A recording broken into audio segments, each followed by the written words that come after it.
জুলাই গণঅভ্যুত্থান চলাকালে চাংখারপুলে সংঘটিত মানবতাবিরোধী অপরাধের মামলার 3 জন সাক্ষীর জবানবন্দি এবং জেরা শেষ হয়েছে এবং এই মাসের 12 তারিখে পরবর্তী সাক্ষী উপস্থাপনের জন্য দিন নির্ধারণ হয়েছে। আমরা মনে করছি যে এই মামলার ঘটনার এবং এক্সপার্ট উইটনেস এক্সামিনেশন শেষ হয়েছে। আমরা আশা করছি যে 12 তারিখে আমরা তদন্তকারী কর্মকর্তাকে সাক্ষী হিসাবে উপস্থাপনের মাধ্যমে এই মামলার সাক্ষ্য গ্রহণ সমাপ্ত করতে পারব। তারপরে এই মামলার আরেকটি ধাপই বাকি থাকবে, সেটি হলো যুক্তিতর্ক, তারপরে রায়ের তারিখ নির্ধারণ। আজকে পর্যন্ত এই মামলায় 24 জন সাক্ষীর সাক্ষ্য গ্রহণ শেষ হয়েছে। তার মধ্যে একজন বিশেষ তদন্তকারী কর্মকর্তা এবং 2 জন বিশেষজ্ঞ এবং একজন জব্দ তালিকার সাক্ষী সাক্ষ্য প্রদান করেছে। এর মধ্যে দিয়ে কি বেরিয়ে আসলো? এখান থেকে দেখা যাচ্ছে যে জুলাই গণঅভ্যুত্থান চলাকালে সাবেক প্রধানমন্ত্রী লেথাল উইপন ব্যবহার করে আইন শৃঙ্খলা বাহিনীকে যে নির্দেশনা প্রদান করেছিলেন ছাত্র জনতার উপরে গুলিবর্ষণের, তারই ফলশ্রুতিতে 5 তারিখে চাংখারপুল এলাকায় লেথাল উইপন ব্যবহার করে আইন শৃঙ্খলা বাহিনী গুলিবর্ষণ করে এবং 6 জন ছাত্র জনতা সেখানে নিহত হয়। এবং আপনারা দেখবেন যে প্রসিকিউশন তদন্তকালে তদন্ত সংস্থা যে তদন্ত প্রতিবেদন দিয়েছে সেখানে দেখা যাচ্ছে যে সেখানে প্রায় 50-এর অধিক আইন শৃঙ্খলা বাহিনী সেখানে নিয়োজিত ছিল এবং তাদের বেশিরভাগ আইন শৃঙ্খলা বাহিনী সেখানে গুলিবর্ষণ করেছে। তার মধ্য থেকে মাত্র 3 জন আইন শৃঙ্খলা বাহিনীর সদস্যকে এই মামলায় আসামি করা হয়েছে যারা ওইখানে লেথাল উইপন ব্যবহার করেছেন। বাকি যারা অন্যান্য অস্ত্র ব্যবহার করেছেন এবং যে সকল অস্ত্রে ওই 6 জনের শরীরে ওই সকল অস্ত্রের কোনো বুলেট বা গুলি পাওয়া যায় নাই, তাদেরকে এই মামলায় আসামি করা হয়নি। প্রায় 50 জন আসামির মধ্যে 50 জন পুলিশ সদস্যের মধ্যে আমরা মাত্র 3 জন পুলিশ সদস্য যারা লেথাল উইপন ব্যবহার করেছে এবং তাদেরকে যারা কমান্ড দিয়েছেন তাদেরকেই কেবল আসামি করেছে। তারা কারা? 3 জন। আপনারা নাম আর আমি বলতে চাচ্ছি।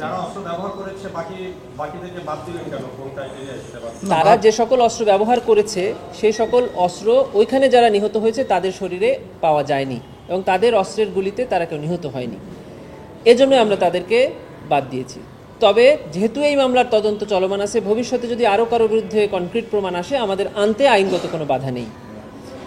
আরেকটি মামলা আজকে ট্রাইব্যুনালে ছিল, সেটি হলো সাবেক প্রধানমন্ত্রী শেখ হাসিনা সহ আরও বেশ কয়েকজন আসামি সেই মামলা আছে। গত 15 বছরের ইনফোর্সড ডিসঅ্যাপিয়ারেন্স অর্থাৎ গুমের অভিযোগে যে মামলাটি এর আগে দায়ের হয়েছিল, তার মধ্যে বেশ কয়েকজন আসামি গ্রেফতার পরোয়ানামূলে ট্রাইব্যুনালে হাজিরও করা হয়েছে। এই মামলায় বেশ কয়েকজন আইনজীবী ওকালতনামা দাখিল করেছিলেন। তার মধ্যে একজন আইনজীবী তিনি আজকে একটি আবেদন করে ট্রাইব্যুনালে জানিয়েছেন যে উনি এই মামলায় আর আসামি পক্ষে দাঁড়াতে চান না। কারণ হিসাবে উনি ওনার আবেদনে উল্লেখ করেছেন যে কনফ্লিক্ট অফ ইন্টারেস্ট, অর্থাৎ ওনার ইন্টারেস্টের কনফ্লিক্ট হয়েছে। কিভাবে হয়েছে? যে উনি নিজে একজন গুম ভিকটিম হিসাবে ট্রাইব্যুনালের প্রসিকিউশনে একটি অভিযোগ করেছিলেন যে ওই অভিযোগে তিনি যাদেরকে অভিযুক্ত হিসাবে দেখিয়েছেন এবং ইতোমধ্যে উনি ট্রাইব্যুনালে একজন সাক্ষী হিসাবে জবানবন্দি প্রদান করেছেন তদন্তকারী কর্মকর্তার কাছে, সেখানে তিনি যাদের বিরুদ্ধে অভিযোগ এনেছেন তারাই এই ট্রাইব্যুনালে মামলায় ইতিমধ্যে আসামি হয়েছেন আর সেই আসামির পক্ষেই উনি আইনজীবী হিসাবে ট্রাইব্যুনালে দাঁড়িয়েছেন, যেটা absolutely misconduct of a lawyer. এটাকে উনি মেনশন করে উনি এই 3টি মামলা থেকে ওনার ওকালতনামা প্রত্যাহারের আবেদন করেছেন। ট্রাইব্যুনাল এই আবেদন মঞ্জুর করে তার ওকালতনামা বাতিল করেছেন এবং ওই আসামিদের পক্ষে ফ্রেশ 3টি ওকালতনামা ট্রাইব্যুনালে দাখিল করা হয়েছে। বিজলি কেবলসের স্কিন কোটেড ইনসুলেশন আগুন প্রতিরোধী। বিজলি কেবলস, নিরাপদ আজীবন। যে আপনারা জানেন যে সাবেক প্রধানমন্ত্রী শেখ হাসিনার মামলার রায়ের তারিখ নির্ধারণ হবে এ মাসের 13 তারিখে। তার জন্য প্রসিকিউশনের প্রস্তুতি কিছু নেই। প্রসিকিউশন কোনো অনিরাপত্তা বোধও করছে না। প্রসিকিউশনের দায়িত্ব হলো ট্রাইব্যুনালে তদন্ত সংস্থা থেকে যে অভিযোগগুলো আনা হয় সেটি ট্রাইব্যুনালে প্রমাণ করার জন্য চেষ্টা করা, সাক্ষ্য উপস্থাপন করা, যুক্তিতর্ক তুলে ধরা। ট্রাইব্যুনালের দায়িত্ব হলো যুক্তিতর্ক এবং সাক্ষ্য বিবেচনায় রায় প্রদান করা। এর বাইরে প্রসিকিউশনের আর কোনো দায়িত্ব নেই এবং প্রসিকিউশন অন্য কোনো বিষয়ে খেয়ালও করছে না।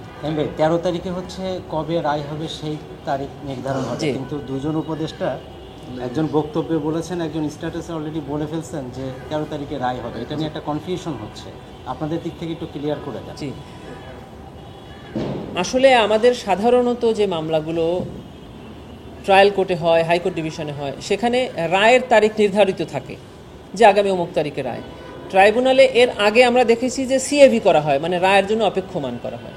এবার ট্রাইব্যুনাল রায়ের তারিখ নির্ধারণের জন্য একটি তারিখ রেখেছেন, সেটি হলো 13 তারিখ। যারা রেগুলার প্র্যাকটিস করেন না অথবা এই কোর্ট এবং লয়ের সাথে সরাসরি সম্পৃক্ততা নয়, তারা হয়তো বা একটু ভুল বুঝেছেন। আমি আপনাদেরকে ক্লিয়ার করছি যে এই মাসের 13 তারিখে সাবেক প্রধানমন্ত্রী শেখ হাসিনার মামলার রায়ের তারিখ নির্ধারণ করা হবে। কবে তারিখ নির্ধারণ করা হবে এটা আমরা 13 তারিখেই জানতে পারবো। 13 তারিখে কোনো রায় ঘোষণা হবে না। আচ্ছা, 13 তারিখ উপলক্ষে তো এরই মধ্যে আওয়ামী লীগের পক্ষ থেকে আমরা যেটি দেখছি যে বিভিন্ন জায়গায় তারা কিছু কর্মসূচি দিয়েছে, বিএনপির দিক থেকেও ব্যাপক কথাবার্তা হচ্ছে, মানে বেশ রাজনীতি উত্তপ্ত হয়ে উঠছে। জি, এখন এই 13 তারিখকে কেন্দ্র করে আলাদা করে কি একটু নিরাপত্তাটা নেওয়ার কোনো ব্যবস্থা নেওয়া হচ্ছে কিনা বা নিরাপত্তা বাড়ানো হচ্ছে কিনা? আমরা দেখছিলাম পুলিশের সিনিয়রদের অনেকেই আসছেন, ট্রাইব্যুনালের যারা রেজিস্ট্রার রয়েছেন তারাও ঘুরপাক খাচ্ছেন, বিভিন্ন দিকে যাচ্ছেন, দেখছেন। বাড়তি নিরাপত্তা কি নিতে হচ্ছে বা দেওয়া হচ্ছে? রাজনৈতিক দলগুলো তারা রাজনৈতিক কর্মসূচি গ্রহণ করবেন, রাষ্ট্রের বা সরকারের আইন শৃঙ্খলা বাহিনী সেটার জন্য যথাযথ ব্যবস্থা গ্রহণ করবেন। প্রসিকিউশনের সাথে এই রাজনৈতিক কর্মসূচি বা আইন শৃঙ্খলা নিয়ন্ত্রণের কোনো সম্পর্ক নাই। এ বিষয়ে আমরা কোনো মন্তব্য করি না। একটা বিষয় তো পরিষ্কার যে যত রাজনৈতিক পরিস্থিতি যাই হোক, মূল কাজটা তো আপনারা করছেন। সেই ক্ষেত্রে এই যে বিচারের মূল কাজটা আপনারা করছেন, আপনাদের উপর কোনো ধরনের বা আপনারা কোনো বাড়তি চাপ অনুভব করছেন কিনা এই পরিস্থিতির কারণে? না, প্রসিকিউশন এই পরিস্থিতিতে কোনো বাড়তি চাপ অনুভব করছে না। প্রসিকিউশন শুধু তাদের মামলা প্রমাণের জন্য আইনের মধ্যে থেকে সর্বোচ্চ চেষ্টা চালিয়ে যাচ্ছে। কোনো বাড়তি নিরাপত্তা দরকার নেই। জি। ট্রাইব্যুনালের প্রসিকিউশন নিরাপত্তা এবং ট্রাইব্যুনাল নিরাপত্তা কিন্তু আপনার কাঁধেই আসে। সেক্ষেত্রে বাড়তি নিরাপত্তার বিষয় নিয়ে আপনারা নিরাপত্তা চাকরি ঘিরে ফেলা এরকম কিছু না, প্রসিকিউশন অ্যাডমিনের দায়িত্ব হলো যে মামলাগুলো ট্রাইব্যুনালে পরিচালিত হচ্ছে সেগুলো প্রসিকিউটরদের মধ্যে সমন্বয় করা, ট্রাইব্যুনালের ঠিকমতো ফাইলিং করা পিটিশনসগুলো বা অন্যান্য বিষয়। নিরাপত্তাটা অ্যাবসলিউটলি আইন শৃঙ্খলা বাহিনীর দায়িত্ব, এবং এখানে আইন শৃঙ্খলা বাহিনীর বেশ কয়েকটি সংস্থা কাজ করছেন, তারা এই বিষয়ে যথার্থ ব্যবস্থা নেবেন আমরা আশা করছি। একটা কোশ্চেন আছে, সেটা হচ্ছে ঘুমের 2টা মামলা আর রামপুরার, যেখানে 15 সেনা কর্মকর্তা কারাগারে। জি, বৃহস্পতিবার আপনারা এর আগে ক্লিয়ার করছেন যে ট্রাইব্যুনালের আইনটা সংবিধান দ্বারা প্রোটেক্টেড এবং এখানেই বিচার হইতে হবে। জি, তারা বলছে যে 2টা আইনই স্পেশাল, মানে সেনা আইনটাও স্পেশাল আবার এটাও এক, এবং তারা এটাও বলছেন যে তারা প্রস্তুত আছে আর কি, চাইলে সেনা আইনে তারা বিচার করতে পারে। জি, সরকার চাই। আচ্ছা, এই মন্তব্যটা বৃহস্পতিবার সেনাবাহিনীর পক্ষ থেকে করা হয়েছে। যদি আপনারা এটার জবাব আমরা শুরুতেই দিয়েছি এবং বিজ্ঞ চিফ প্রসিকিউটর স্যার দিয়েছেন যে সেনা সদর দপ্তরের প্রথম দিনের যে সংবাদ সম্মেলন এবং পরবর্তী দিনের সংবাদ সম্মেলন থেকে প্রতীয়মান হয় যে দেশের আইন এবং আদালতের উপরে সেনাবাহিনীর সর্বোচ্চ সমর্থন আছে, এবং তার প্রমাণ তারা রেখেছেন যে ট্রাইব্যুনালের নির্ধারিত তারিখের দিন তারা তাদের কর্মকর্তাদের ট্রাইব্যুনালে উপস্থাপন করেছেন। এবং আমরা প্রসিকিউশনের পক্ষ থেকে সেনাবাহিনীকে সেজন্য ধন্যবাদ জানিয়েছি যে আইন প্রয়োগের ক্ষেত্রে তারা যে সাহায্য করেছেন। 2টা আইনই দেশের স্পেশাল ল, কিন্তু ইন্টারন্যাশনাল ক্রাইমস ট্রাইব্যুনাল হলো এমন একটি আইন